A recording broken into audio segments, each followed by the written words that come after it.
Hello everyone, welcome to all of you in our channel study with Alok. Friends, आज हम discuss करेंगे NTA NET sociology वाला paper और इसका पार्ट 1 3-4 दिनों के पहले ही चैनल पर अपलोड किया गया था, जिसमें आपका 51 से लेके 100 तक के जो क्वेश्चन थे वो जो है चर्चा किए गए थे।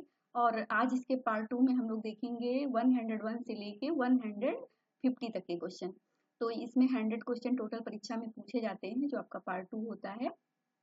तो इसमें 50 क्वेश्चन आप लोगों ने जो है सॉल्व किया था और आज 50 क्वेश्चन पुनः हम लोग एक बार फिर से चर्चा करेंगे, क्योंकि ये पेपर जो होता है बहुत इंपॉर्टेंट होता है। जो आने वाली परीक्षा होती है उसके लिए हमें एक आइडिया मिलता है कि किस प्रकार से जो है नए तरीके पे जो है प्रश्न पूछे जा रहे हैं। तो कुछ अभ्यर्थी इसमें ऐसे भी हैं जिनका जो है अभी एग्जामिनेशन लगा हुआ है, जैसे वो आपका यूपी हायर एजुकेशन हो गया आपका, और उसके आगे जो है पीजीटी की परीक्षा है, एनटीए नेट का जो जून में पेपर है, तो उन सभी में और अदर जो स्टेट हैं उसमें भी जो आपका सोशियोलॉजी वाला पार्ट होता है उसके लिए भी ये पेपर आपका बहुत ही महत्वपूर्ण है।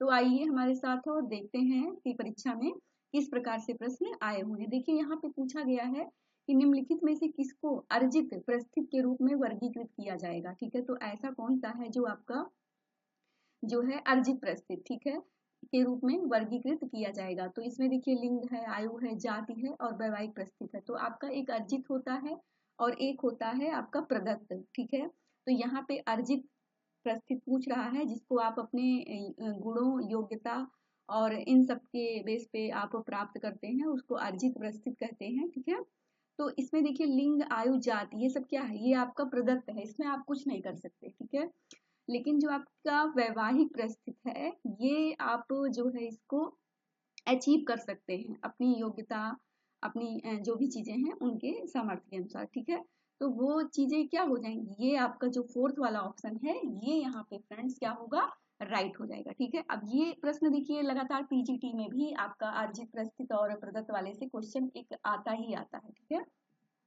तो यहाँ पे ऑप्शन फोर्थ जो है वो राइट है। निम्नलिखित में से कौन कल्चरल एंड इम्पीरियलिज्म पुस्तक के लेखक है। तो बहुत इंपॉर्टेंट है, कल्चर एंड इम्पीरियलिज्म जो पुस्तक है ये बहुत इंपॉर्टेंट है। किसकी है, गायत्री स्पिवाक की, एडवर्ड सेड की, पोर्टिया हिल कॉलिंस की या जूडिथ बटलर की। ठीक है, तो फ्रेंड्स किसकी हो जाएगी, ये हो जाएगी आपकी एडवर्ड सेड की। किसकी है, एडवर्ड सेड। ये आपके थिंकर्स में जो अभी जब नया सिलेबस आपका लगभग 2019-20 में चेंज हुआ था, तो ये जो एडवर्ड सेड हैं, मैनुअल कैस्टेल्स हैं, ठीक है, ये कुछ थिंकर्स जो आपके कालमैन हीम हैं, ये ऐसे कुछ थिंकर्स जो इम्पोर्टेंट थे वो आपके सिलेबस में इंक्लूड हुए थे। तो वहां से ये देखिए इनकी पुस्तक पूछी गई है एडवर्ड सेड की, कि कल्चरल एंड इम्पीरियलिज्म की जो अवधारणा दिए थे इन्होंने, और इसी में इन्होंने ये पुस्तक भी इनकी लिखी हुई थी। तो एडवर्ड सेड की सभी पुस्तकें भी इंपॉर्टेंट हैं, लर्न करके रखिएगा, कोई ना कोई पूछी जाती है। तो ऑप्शन सेकंड यहाँ पे राइट हो जाएगा। अगला क्वेश्चन है, देखिए सूची दी गई है और उसे हमें मैच करना है। ठीक है, तो दिव्यांग जनों का अध्ययन, अधीनस्थ अध्ययन, नातेदारी अध्ययन, जाति अध्ययन, तो ये किसने किया है ये बताना है। ठीक है, तो इसका जो राइट होगा वो हो जाएगा आपका सेकंड वाला। अब आइए इसे एक बार हम लोग मैच भी करते हैं, यानी ए का सेकंड हो जाएगा। ठीक है, दिव्यांग जनों का अध्ययन किसने किया, ये किया है अनीता घई जी ने। किसने किया, अनीता घई। अधीनस्थ अध्ययन जो आपका बी का थर्ड है, यानी कि पार्थ चटर्जी, इसका जो राइट हो जाएगा।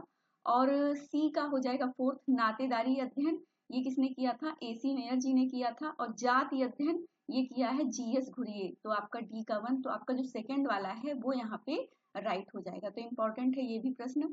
देखिए यहाँ भी आपको मैच करना होगा सीक्वेंस में।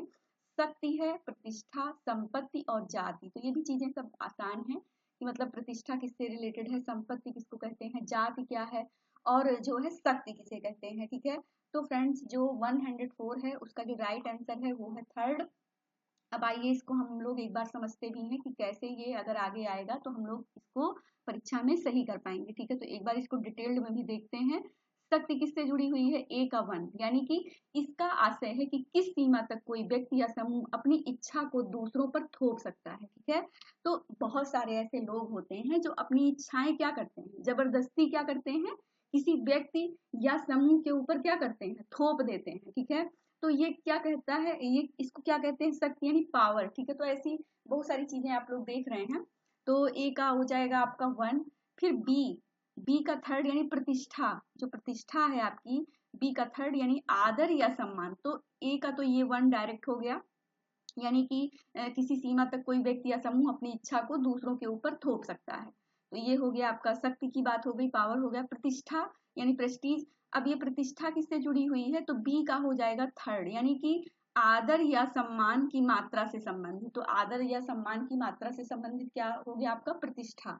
फिर आपका जो संपत्ति है, ठीक है, प्रॉपर्टीज, तो ये जो प्रॉपर्टी है संपत्ति, ये क्या हो जाएगा, सी का हो जाएगा फोर्थ, यानी कि भौतिक संपदाओं से संबंधित जो होती है, इसको क्या कहते हैं, संपत्ति कहते हैं। जाति आपका कास्ट जो है, ये हो जाएगा डी का सेकंड, यानी कि अनुष्ठान की जो शुद्धता के अनुसार वर्गीकृत एक सामाजिक समूह जो होता है उसे क्या कहते हैं फ्रेंड्स, उसको जाति कहते हैं। तो डी का आपका सेकंड हो जाएगा। तो फिलहाल इसका जो करेक्ट आंसर है वो है ऑप्शन थर्ड, आपका राइट हो गया।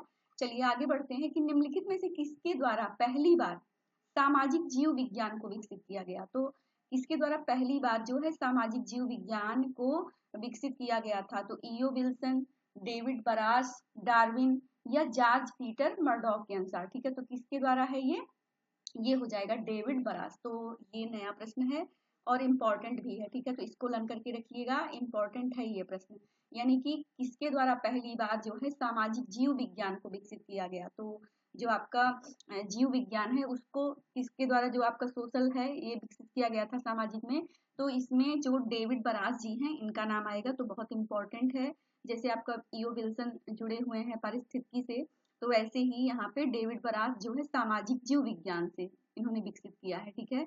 इसको लर्न करके रखिएगा, इंपॉर्टेंट है। अगला देखिए यहाँ पे सूची आपको मैच करनी है। सामाजिक संस्था किसे कहते हैं, भीड़, सामाजिक समूह, समिति, ठीक है। जो आपका बेसिक कॉन्सेप्ट है उसमें से ये चीजें पूछी गई हैं, बहुत ही आसान है, सब चीजें देखिए पढ़ाई गई हैं। और टेस्ट वगैरह भी जो होता रहता है एवरी मंडे को, जैसे आज ही अभी मंडे है और आज जो नेट का टेस्ट लगा हुआ है 9 PM पे, तो सभी अभ्यर्थी एक साथ देते हैं उसमें ग्रुप में।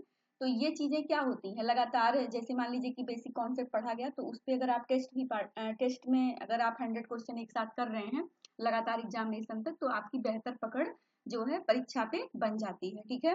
तो देखिए सामाजिक संस्था, भीड़, सामाजिक समूह, समिति, क्योंकि होता क्या है, जो सर ने 4 चरण बताए हैं वो अगर कोई भी व्यक्ति कंप्लीट नहीं करता है तो वहीं से जो है वो जो है उसके जो चांसेज हैं सफलता के वो थोड़ा सा कम हो जाते हैं। जैसे 4 चरण में क्या बताते हैं सर लगातार, जैसे कि आपको पूरा एक सिलेबस होना चाहिए आपके पास में, ठीक है।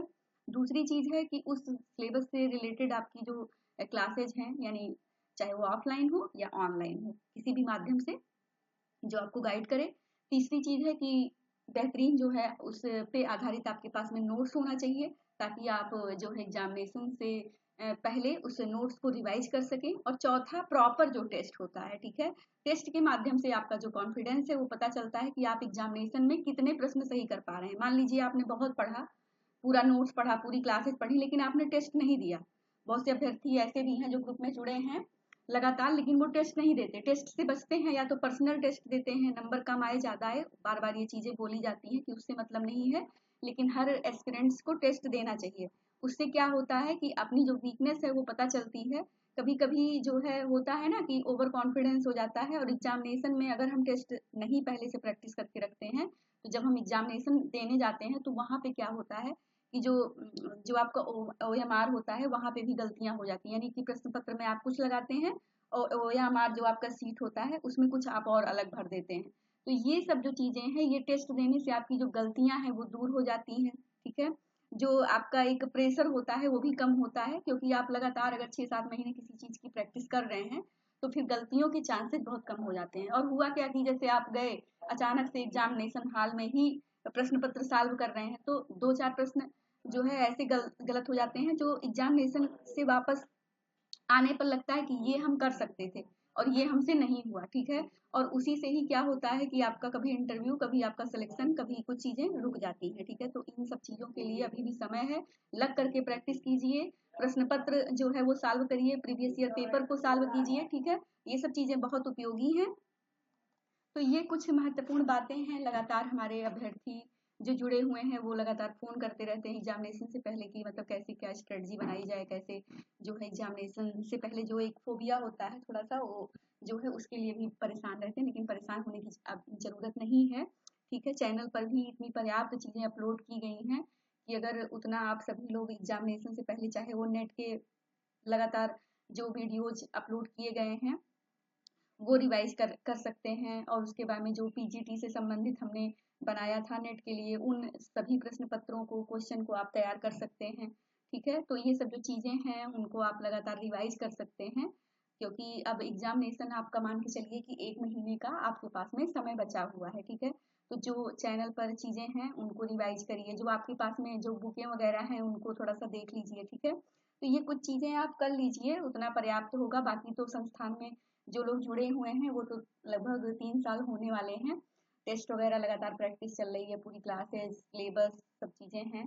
तो वो अब उनके लिए ये है कि वो सब लोग अपना 2-3 बार रिवाइज कर चुके हैं, टेस्ट वगैरह भी जैसा कि बताया गया था कि 3 बार मिनिमम आपको प्रैक्टिस करना होगा अच्छे से, क्योंकि अभी मान लीजिए कि अगर एक पेपर जैसे 100 क्वेश्चन का है, वही अगर आप अच्छे से नहीं सॉल्व किए रहते तो उसी में से ही तमाम जो है गलतियां हो जाती हैं। ये नहीं है कि आप एक बार 100 क्वेश्चन कर लिए हैं तो दोबारा ही भी आप उस प्रश्न पत्र में 100 क्वेश्चन सही कर पाएंगे। तो उसके लिए क्या करना होता है कि जो चीजें नहीं आ रही हैं, ठीक है, उनको आप अपना एक शॉर्टकट नोट्स बना लीजिए। ठीक है, वन लाइनर, और उन प्रश्न पत्रों को आप जो है नोट करते रहिए, और एग्जामिनेशन से पहले जो शॉर्टकट नोट्स आपने बनाया हुआ है उसको रिवाइज करिए। ठीक है, चाहे वो नोट्स के माध्यम से, चाहे वो टेस्ट के माध्यम से, जो भी आपने अपना शॉर्टकट लिखा हुआ है उन सभी चीजों को आप एक बार तैयार कर लीजिए।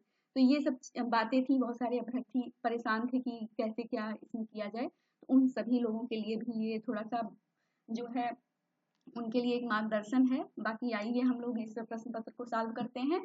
तो सामाजिक संस्था, भीड़, सामाजिक समूह, समिति, तो फ्रेंड्स इसका जो करेक्ट होगा वो हो जाएगा 106 नंबर का जो सही होगा वो होगा आपका ऑप्शन थर्ड। ठीक है, तो ऑप्शन थर्ड यहाँ पे राइट होगा, और इसमें हम लोग देखेंगे ए का थर्ड, यानी कि ए का थर्ड जो आपका सामाजिक संस्था है वो क्या है, व्यक्तियों और समूहों के बीच संबंध को शासित करने वाली प्रक्रिया के अस्थायी और स्वीकार्य जो कार्य होते हैं। ठीक है, तो ये हो जाएगा आपका ऑप्शन ए का थर्ड हो जाएगा।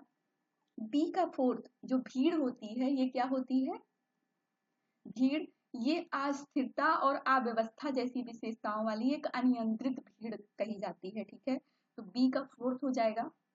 और सी सामाजिक समूह, सी का सेकंड, यानी कि सामाजिक समूह जो आपका सोशल ग्रुप्स है, ये व्यक्तियों का एकत्रण जो एक मान्य संरचना के अंतर्गत एक दूसरे से अंतःक्रिया में हो। ठीक है, तो सी का हो जाएगा सेकंड, और समिति जो आपका होता है डी का हो जाएगा 1, यानी कि जो है ये आपका जाएगा डी का 1, ये आपका चला जाएगा लोगों का समूह जो विशिष्ट उद्देश्य या सीमित संख्या में उद्देश्यों के लिए एकजुट हुआ हो। ठीक है, तो उसको क्या कहते हैं, समित कहेंगे।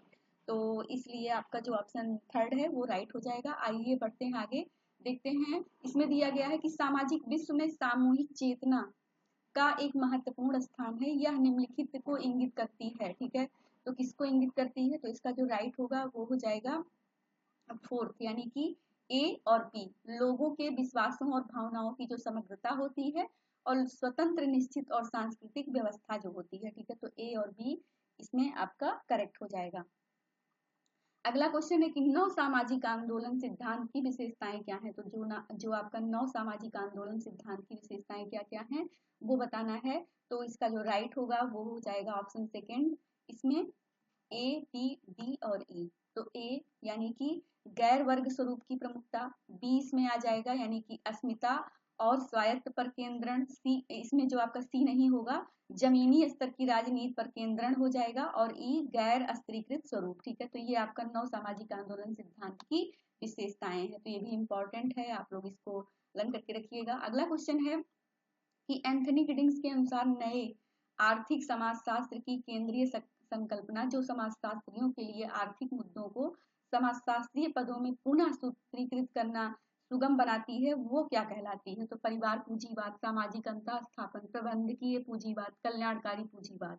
तो 109 का जो राइट हो जाएगा वो होगा आपका सेकंड, सामाजिक अंतः स्थापन। ठीक है, इसको कहेंगे तो ऑप्शन सेकंड हमारा राइट हो जाएगा। अगला क्वेश्चन है, एक सूची दी गई है और उसे हमें मैच करना है, यानी सजातीय, वंशागत और पार्श्विक और उसके बाद में वैवाहिक। ठीक है, तो ये चीजें हैं, इनको आइए जो है हम लोग मैच करते हैं। तो आपका इसका जो राइट होगा वो हो जाएगा सेकंड। अब एक बार इसको हम लोग डिटेल में देखते हैं।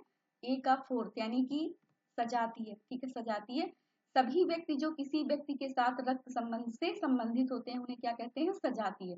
और उसके बाद में ये आपका हो जाएगा बी का थर्ड, वंशागत जो होता है ये क्या हो जाएगा, यह नातेदारी समूह की एक रेखा को संदर्भित करता है जो आपका वंशागत है। और पार्श्विक, ठीक है, तो पार्श्विक में सी का हो जाएगा सेकेंड, यानी कि यह नातेदारी समूह के एक पहलू को इंगित करता है। और डी वैवाहिक, यानी जो विवाह द्वारा किसी व्यक्ति से संबंधित है उसको वैवाहिक कहेंगे। ठीक है, तो इसलिए आपका जो ऑप्शन सेकंड है वो राइट हो जाएगा।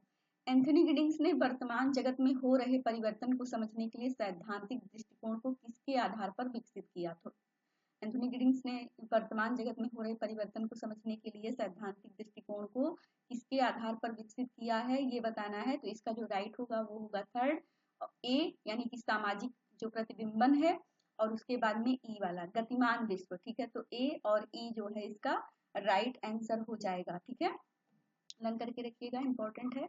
अगला क्वेश्चन है कि साइबर क्राइम निम्नलिखित में से कौन से कानून के अंतर्गत कानून का उल्लंघन माना जाता है। ठीक है, तो 112 का जो राइट होगा वो होगा 1, यानी कि ए 66A, फिर इसमें बी 66B, और फिर 66C, और फिर आपका 66D। ठीक है, तो ये हो जाएगा इसमें, अगर इन सभी का उल्लंघन करते हैं तो वो साइबर क्राइम माना जाएगा। ठीक है, चलिए अगले क्वेश्चन को देखते हैं। राधा कमल मुखर्जी के अनुसार सीमाकरण एक आध्यात्मिक आयाम है, वह कैसे इस प्रघटना को स्पष्ट करते हैं। तो राधा कमल मुखर्जी जी ने जो मूल्यों के समाजशास्त्र से जुड़े हुए हैं, सीमाकरण का एक आध्यात्मिक आयाम है, यह कैसे इस प्रघटना को स्पष्ट करते हैं।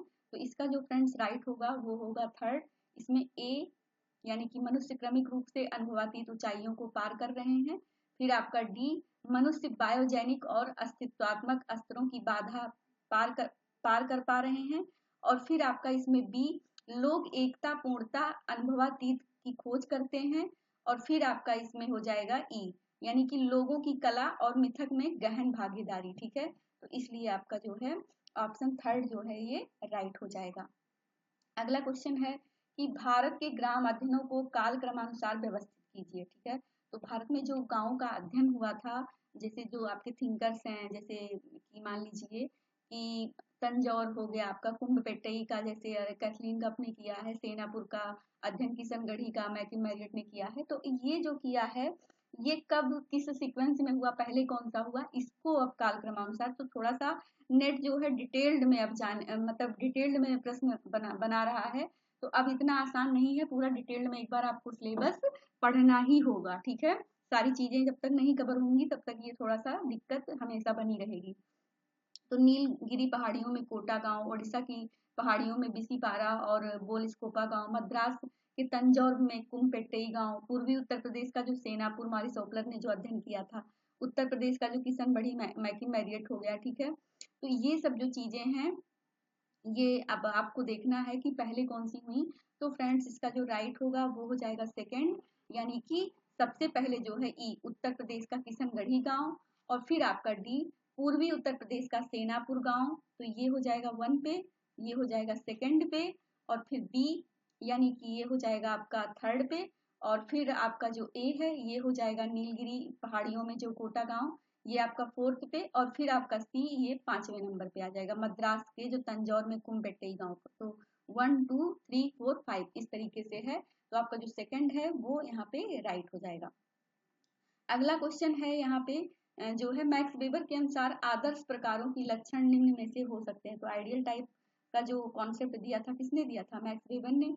तो इसका जो राइट होगा वो होगा फोर्थ, यानी कि DBAC। ठीक है, तो डी यानी कि विश्लेषणात्मक निर्माण जो है, फिर बी अनुभविक शोध करने में सहायक उपकरण, फिर आपका जो है ए अनुभवाश्रित उपकरण इसमें हो जाएगा, और फिर आपका हो जाएगा सी यानी कि सामाजिक विश्व के किसी विशेष पहलू को समझने में ये सहायक होता है। ठीक है, तो ऑप्शन फोर्थ हमारा राइट हो जाएगा।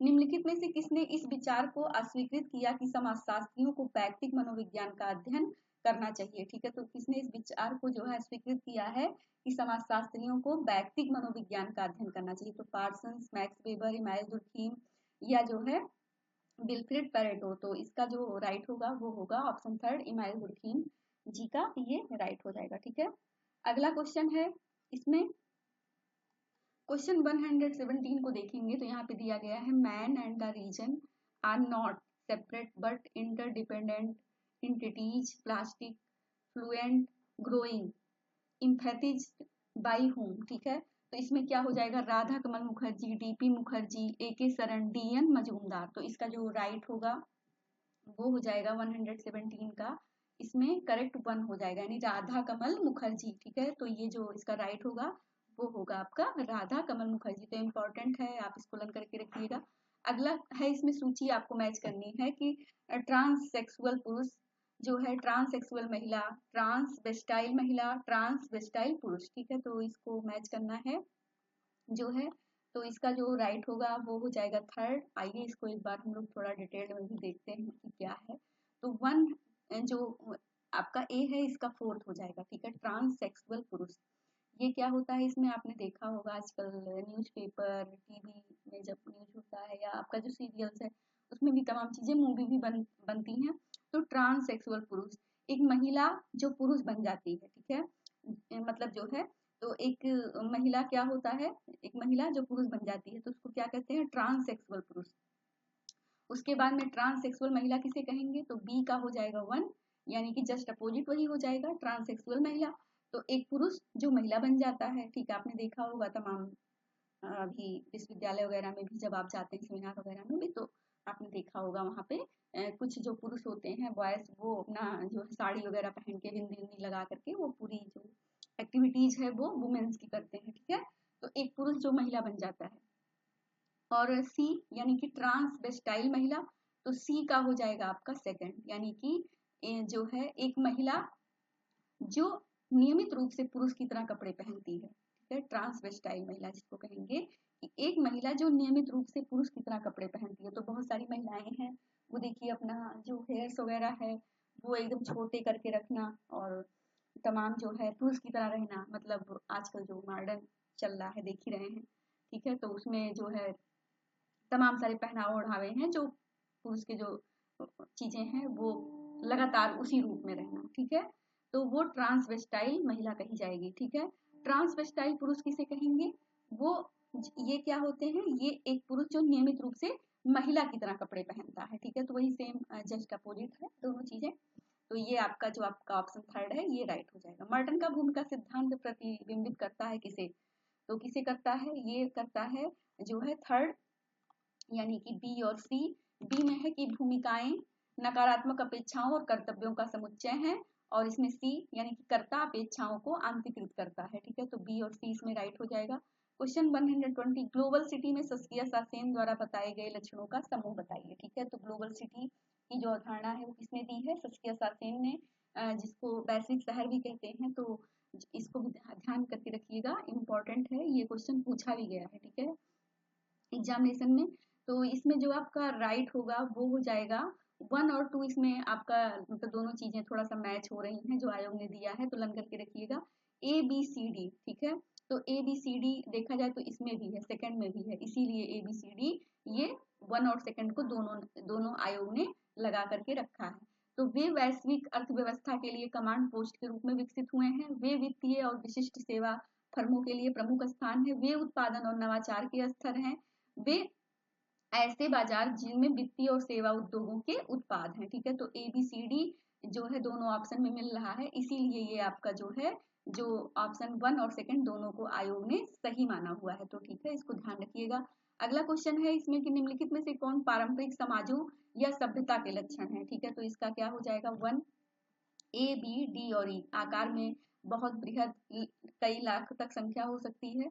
और उसके बाद में बी, कुछ नगर विद्यमान होते हैं जिनमें व्यापार और विनिर्माण संकेंद्रित होता है। फिर आपका इसमें डी, मुख्यतः जो है इसमें कृषि पर आधारित। और फिर ई, किसी राजा या सम्राट के अधीन एक विशिष्ट सरकारी तंत्र। ठीक है, तो ये वाला हो जाएगा।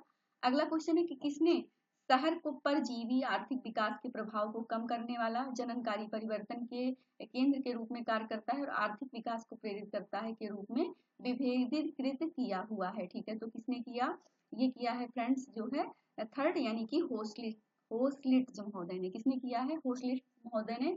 बहुत इंपॉर्टेंट है, होस्लिट्ज का क्वेश्चन लगातार पूछा जाता है, तो ये लर्न करके रखिएगा, इंपॉर्टेंट है। ठीक है, चलिए अगला क्वेश्चन है कि वह परिभाषिक शब्द कौन सा है जो उन व्यक्तियों को लैंगिक पहचान और निष्पादन का घोतक है जिनको जन्म के समय पुरुषत्व और स्त्रीत्व के प्रबल मानकों के अनुसार निर्दिष्ट किया गया, ट्रांसजेंडर, बाईजेंडर, सिसजेंडर या जेनोजेंडर। ठीक है, तो इसका जो राइट हो जाएगा वो हो जाएगा आपका सिसजेंडर। ठीक है, ऐसा जो लैंगिक पहचान और निष्पादन का घोतक है जिनको जन्म के समय पुरुषत्व और स्त्रीत्व के प्रबल मानकों के अनुसार निर्दिष्ट किया गया। ठीक है, तो सिसजेंडर कहेंगे उसको, रन करके रखिएगा, बहुत इंपॉर्टेंट है। जेंडर से रिलेटेड कई क्वेश्चन जो है यहाँ पे आप देख रहे होंगे कि बने हुए हैं। ठीक है, तो ये सब टॉपिक भी आप लोग थोड़ा सा तैयार कर लीजिएगा। अगला क्वेश्चन है कि उत्तरदाता से पूछे जाने वाले प्रश्नों के प्रकारों को तार्किक अनुक्रम को व्यवस्थित कीजिए। ठीक है, तो इसका राइट हो जाएगा थर्ड यानी कि ए, रुचि जगाते हुए साक्षात्कार में लाना, फिर ऐसी मदों के क्रम में चलना जो सरल से जटिल हो, फिर सी, व्यक्तिगत सूचना के लिए अचानक और शीघ्र अनुरोध करना, और फिर इसमें ई यानी कि स्पष्ट करने का अवसर दिए बिना शर्मिंदा करने वाला, और डी, किसी पक्ष या अग्रगमत के बिना फ्रेम का सुगम अंतरण करना। ठीक है, तो ऑप्शन थर्ड हमारा राइट हो जाएगा।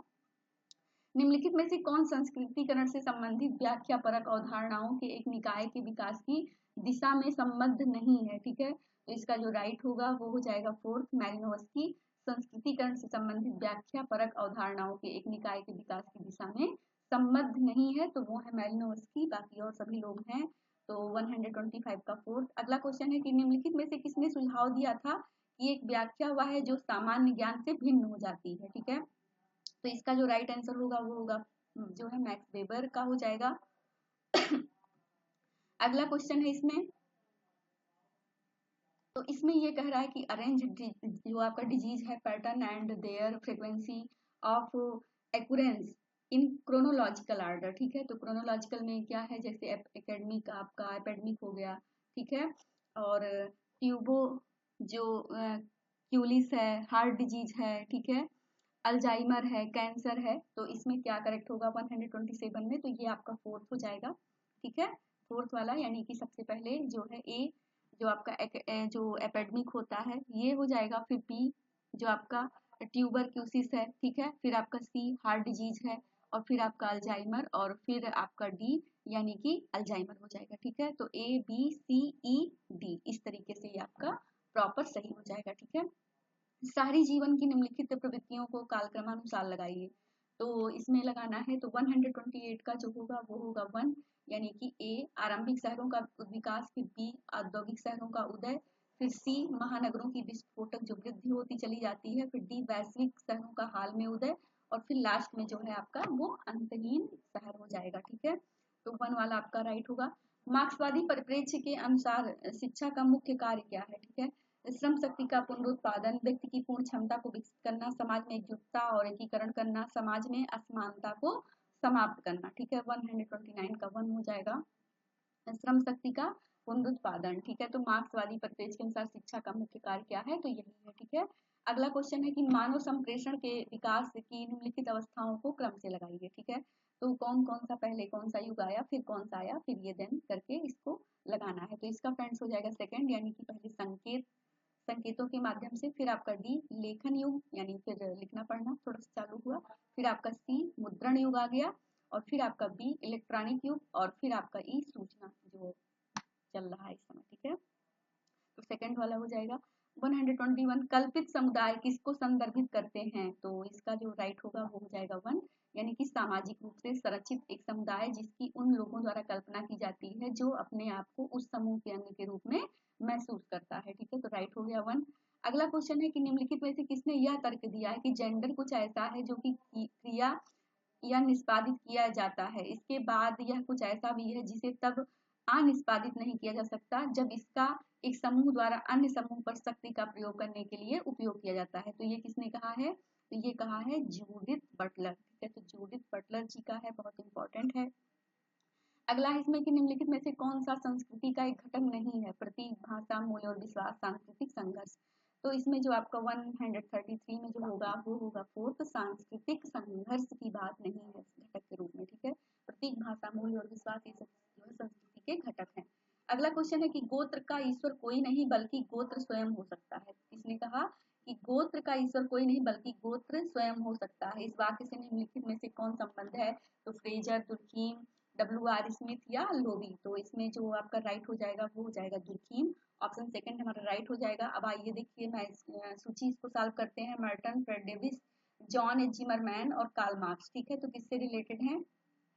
तो ये आपका 35 का जो होगा वो हो जाएगा 135, ठीक है। तो 100 जो आपका है 35, इसको देखेंगे कि क्या होगा इसमें राइट। तो इसमें जो फ्रेंड्स करेक्ट होगा वो होगा फोर्थ, यानी कि 1 का फोर्थ प्रकारवाद। किससे रिलेटेड है? ये आपका जो है मर्टन, ठीक है, प्रकारवाद से रिलेटेड हो गए। बी का थर्ड डेविस जो है प्रतीकात्मक अंतःक्रियावाद, फ्रेड डेविस और जिमरमैन जो है आपका सी का सेकंड हो जाएगा लोकविद शास्त्र, और कार्ल मार्क्स ये आपका डी का 1 मार्क्सवाद से रिलेटेड हो जाएंगे। तो ये आपका जो ऑप्शन फोर्थ है वो यहाँ पे करेक्ट हो जाएगा, ठीक है। चलिए अगले क्वेश्चन को देखेंगे कि जाति, वर्ग, जेंडर और निजातीयता के विभाजनों को मिलाकर सामाजिक असमानता के जटिल स्वरूपों का निर्माण होता है। यह कथन किसके विचार से निकटतम है? ठीक है, तो जाति, वर्ग, जेंडर और निजातीयता के विभाजनों को मिलाकर सामाजिक असमानता के जटिल स्वरूपों का निर्माण होता है, किसके विचार है? तो कॉर्नेल, क्रेन्सा, मैनुअल कैस्टेल्स, माइकल फूको। तो किसका हो जाएगा ये? W केन्सा, ठीक है। तो ये न्यू प्रश्न है, लर्न करके रखिएगा, इंपॉर्टेंट है, ठीक है, आगे भी ये आ सकता है, ठीक है। अगला क्वेश्चन है कि अंतःक्रिया के क्षेत्र में निम्नलिखित में से कौन सा गॉफमैन के अंतःक्रिया के सूत्र से संबंधित नहीं है? ठीक है, तो नहीं है ये बताना है गॉफमैन के अंतःक्रिया जो सिद्धांत है उसमें। तो इसका जो राइट होगा वो होगा फोर्थ, यानी गॉफमैन ने समूह के अंदर उच्च सत्यनिष्ठा को पल्लवित करने के लिए विभिन्न नाटकीय विश्लेषण संबंधी सत्यनिष्ठा को विभिन्न रूपों को सुझाया है। तो ये नहीं होगा, ठीक है, ऑप्शन फोर्थ इसका राइट हो जाएगा। अगला इसमें क्वेश्चन है 138 है, इसको अब हम लोग देखेंगे। तो इसमें ये पूछ रहा है कि द थ्योरेटिकल एंड फिलोसफिकल जो इनसाइट्स है प्रोवाइड बाय अंबेडकर इंक्लूडेड, ठीक है। तो इसमें जो इन्होंने क्या किया है, तो इसका जो राइट होगा वो हो जाएगा सेकंड, यानी कि बी जो है एनहिलेशन ऑफ कास्ट, और फिर सी जो है इसमें जो सी वाला है, और उसके बाद में फिर आपका Hindu social order with the place of individual, ठीक है। तो in countering the practice of intercaste marriage की बात करते हैं। तो ए बी सी, ठीक है, तो इसमें बी आपका हो गया और फिर सी और फिर ए, तो इस क्रम में ये जो है इनका जो है वो राइट होगा, ठीक है। तो इस सीक्वेंस में इन्होंने इसको दिया हुआ है, पहले बी फिर सी और फिर आपका जो ए वाला है, ठीक है, Hindu social order with the place of individual, ठीक है। तो ये आप प्लान करके रखिएगा, इंपॉर्टेंट है। अगला क्वेश्चन है कि देखिए इसको सूची है और उसको मैच करना है, ठीक है। तो जो आपका लिबरल फेमिनिज्म है, सोशलिस्ट एंड मार्क्सिस्ट वाला जो अप्रोच फेमिनिज्म रखती है, रेडिकल फेमिनिज्म और ब्लैक फेमिनिज्म जो ब्लैक नारीवाद है, ठीक है। तो देखिए ये इंपॉर्टेंट है, आपका फेमिनिज्म से भी क्वेश्चन बन रहे हैं, तो आप लोग फेमिनिज्म वाला पार्ट भी देख लीजिएगा, ठीक है। तो इसमें देखिए क्या होगा 139 का, तो इसका जो राइट होगा वो हो जाएगा थर्ड, ठीक है। अब आइए इसको हम लोग एक बार मैच करते हैं। थर्ड ए का जो फोर्थ है लिबरल फेमिनिज्म जो है कौन है? जॉन स्टुअर्ट मिल, ठीक है। तो ए का फोर्थ हो जाएगा John Stuart Mill, liberal feminism में आती हैं। और बी का 1 जो आपका सोशलिस्ट एंड मार्क्सिस्ट फेमिनिज्म है, बी का 1 यानी कि फ्रेडरिच जो एंजल्स हैं, ठीक है। तो फ्रेडरिच एंजल्स जी जो है वो इस सोशलिस्ट एंड मार्क्सिस्ट अप्रोच रखती हैं। और रेडिकल रेडिकल जो फेमिनिज्म है वो सी का सेकंड हो जाएगा, सुलामित फायरस्टोन यानी रेडिकल फेमिनिज्म में आ जाएंगी। और ब्लैक जो ब्लैक फेमिनिज्म में है वो डी का हो जाएगा थर्ड, यानी कि बेल हुक्स, ठीक है। तो बेल हुक्स ये ब्लैक फेमिनिज्म, तो मोस्ट इंपॉर्टेंट प्रश्न है, लर्न करके रखिएगा, कोई ना कोई प्रश्न यहाँ से परीक्षा में पूछा ही जाता है। आर कास्टेन, लोबी, मेलिनोवस्की, आर मैरेट, ठीक है। तो ये सूची है और इसका जो फ्रेंड्स राइट होगा वो होगा सेकंड। अब आइए एक बार हम लोग इसको मैच करते हैं। तो ए का हो जाएगा फोर्थ, कास्टन की पुस्तक है दी ओरिजिन्स ऑफ रिलीजन, तो मोस्ट इंपॉर्टेंट है। बी का हो जाएगा सेकंड, यानी कि लोबी, मैजिक साइंस एवं रिलीजन। और मेलिनोवस्की का हो जाएगा सी का 1, एक मिनट इसको थोड़ा सा हम लोग फिर से देखेंगे। ए का देखिए फोर्थ हो गया दी ओरिजिन्स ऑफ रिलीजन, और बी का हो जाएगा सेकेंड, ठीक है, बी का सेकेंड, यानी कि प्रिमिटिव रिलीजन किसने लिखी है, बी का सेकेंड। ये प्रिमिटिव जो रिलीजन है ये आपका आर.एच. लोबी का है। मेलिनोव्स्की मैजिक साइंस एंड रिलीजन, तो मेलिनोव्स्की का हो जाएगा मैजिक साइंस एवं रिलीजन, ये बहुत इंपॉर्टेंट मेलिनोव्स्की की पुस्तक है। और डी जो आपका है, डी का थर्ड हो जाएगा, यानी कि R Marett the threshold of religion, इन्होंने लिखी हुई है। तो आपका ऑप्शन जो सेकंड है वो यहाँ पे राइट हो जाएगा। अब जो 10 प्रश्न है फ्रेंड्स, वो आपके जो पैसेज लगातार परीक्षा में पूछे जाते हैं और इन्हीं से जो है लगातार वो प्रश्न बनते हैं, ठीक है। तो इसको सॉल्व करने की जरूरत नहीं है, क्योंकि एक व्याख्या दे देता है कथन के रूप में और उसी से रिलेटेड आपका प्रश्न बन जाता है। तो वो एग्जामिनेशन में मतलब जो आपका अब जैसे अपकमिंग एग्जामिनेशन है उसके लिए बेनिफिशियल नहीं होता। बस ये है कि आपको ये करने आना चाहिए कि जैसे मान लीजिए पैसेज को आपको पढ़ना है और इसी पैसेज में से ही वो एक पैसेज दे देंगे, तो एक पैसेज में से आपको 5 प्रश्न करना रहेगा, ठीक है। उसको थ्योरी पूरा पढ़िए और उसी से रिलेटेड आप इस क्वेश्चन को सॉल्व करिए। तो मैं इसके आंसर बता दे रही हूँ, बहुत सारे जो अभ्यर्थी हैं वो मैच नहीं कर पाए थे, वो यहाँ पर मैच कर लेंगे, ठीक है। तो 141 का हो जाएगा आपका सेकंड वाला, ठीक है। और फिर 142 का जो राइट होगा वो होगा जो है आपका सेकंड इसमें। और फिर जो 143 का है इसमें आपका फोर्थ वाला राइट हो जाएगा। और 140 जो आपका 4 नंबर है इसमें आपका जो राइट होगा वो होगा थर्ड वाला क्वेश्चन। और 145 निम्नलिखित में से कौन सा भारत में वैश्वीकरण की प्रक्रिया का परिणाम नहीं है, तो ये आपका पैसेज में से ही क्वेश्चन बना है, तो इसमें में से प्रश्न रिपीट नहीं होंगे क्योंकि ये पैसेज है, आप सभी लोगों को पता है। तो लेकिन ये है कि जो अभ्यर्थी नहीं मैच वैच कर पाए हैं, जिनके पास में पेपर है, वो अपना इसको मैच कर सकते हैं कि उनके कितने प्रश्न सही हुए थे टोटल, ठीक है। तो 145 का आपका जो थर्ड वाला है ये आप इसको सही कर लीजिएगा। अब देखिए एक पैसेज और दिए हैं, तो वही मैंने बताया ना कि 10 प्रश्न जो है आपके अब 2 पैसेज के माध्यम से भी सही हो जाते हैं। तो ये बहुत अच्छा जो प्रश्न जो है वो बहुत अच्छा सही हो जाता है और इसमें ज्यादा दिमाग भी नहीं लगाना पड़ता क्योंकि पैसेज में ही क्वेश्चन छुपे होते हैं, ठीक है। तो ये आपके पूरे 10 के 10 प्रश्न तुरंत सही हो जाते हैं। तो इसका 146 का जो होगा वो होगा आपका सेकेंड वाला। फिर 147 में आपका जो राइट हो जाएगा वो हो जाएगा थर्ड। 148 में जो आपका राइट होगा वो होगा जो आपका सेकेंड वाला, ठीक है। और 149 इसमें जो राइट होगा वो होगा आपका थर्ड। और 150 जो लास्ट पैसेज का क्वेश्चन है वो है इसमें आपका सेकेंड नंबर, ठीक है। तो इस प्रकार से जो आपका एनडीए नेट का जो पेपर हुआ था अभी 16 जनवरी को, इसका प्रश्न पत्र आप सभी लोगों ने देखा और बहुत सारे प्रश्न इसमें इम्पोर्टेंट भी पूछे गए हैं। उन सभी को आप लोग नोट कर लीजिएगा, अच्छे से रिवाइज कर लीजिएगा। हो सकता है कि आगे वो किसी न किसी परीक्षा में फिर से सामने आए, ठीक है। और आते ही हैं, नए प्रश्न हैं, ठीक है। तमाम सारे प्रश्न रिपीट होते रहते हैं, आखिर सोशियोलॉजी का पेपर है तो पेपर जो सिलेबस में है वो कहाँ से, आखिर थिंकर से रिलेटेड कोई भी चीजें हो, पुस्तकें हो, तो वो सब चीजें तो आती ही रहती हैं, ठीक है। तो ये सब पेपर आप सभी लोग रिवाइज कीजिए और सभी को हमारी तरफ से हार्दिक शुभकामनाएं। कोशिश करेंगे कि जो हायर के जो पहले जो पेपर हुए हैं उनको भी जो है डिस्कस करा दिए जाए एग्जामिनेशन से पहले। सभी को मंगल शुभकामनाएं, आप सभी का दिन शुभ हो।